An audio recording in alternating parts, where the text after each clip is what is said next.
deficit. We're borrowing a little over $2 million every minute. I mean, that means we'll borrow $50 million, the next 25 minutes. It's just extraordinary where we are. You've been vocal in your support for earmarks. We haven't done earmarks around here for a while when the Republicans were in charge. I think maybe it's important that we review where some of these earmarks have been going in the past. Most people remember the Bridge to Nowhere. This was $400 million on a bridge and road to nowhere. It served about 50 people in Alaska. It was lampooned for years. There was also $350 million we spent on an A3 rocket test stand in a senator's home state. It was completed in 2014, 4 years after the program it was designed to be used for was shuttered. Earmarks don't have a great history in our country. We spent $1 million on a former residence of Thomas Stone, a marginal historical figure who argued for reconciliation with the British. Before signing the Declaration of Independence. The house was bought in exchange for a Maryland congressman's vote on a national parks bill. This is what would happen in the past. If they wanted you to vote for something, they say, well, was your grandmother prominent in her community? We'll do grandmother's museum for you. That literally was happening under earmarks. $1 million was spent on exhibits and films for the Woodstock Museum. Now, some of these things got put in, and then someone finally had some sense and took them back out. This one never got built, fortunately. $50 million on a 4.5-acre indoor tropical rainforest in Iowa that was never built, but was stuck in by a senator and then fortunately was removed. This is sort of the history of earmarks. They're sort of the worst of what government represents. And so I'm troubled that this is something you voice support for.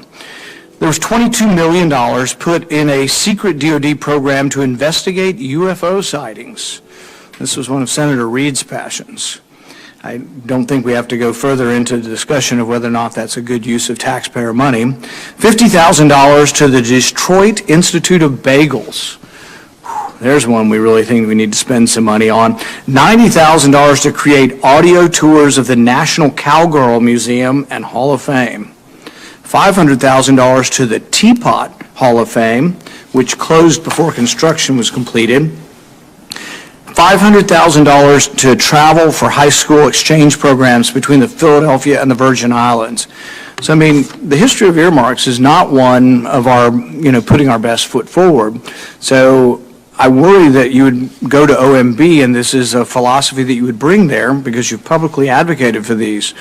In the most recent bill, we have $140 million for Congressman Pelosi's a tunnel in her district. We have $1.5 million in it for Senator Schumer for a bridge in his state. So I think that we really need to look long and hard at this.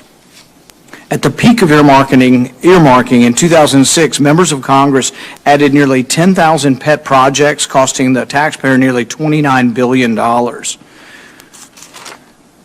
During a 10-year period, the earmarks rose in 1996 from about 1,000 to 14,000. I think we finally had one transportation bill that had 6,000 earmarks on one transportation bill. And there literally was stuff named after people's grandmothers or somebody prominent in their district. They'd say, oh, we'll do a museum for them. Studies estimated that for every dollar companies spent lobbying, they bought $28 in earmarks. At one point, 60% of the House Armed Services Committee members were channeling earmarks to campaign contributors.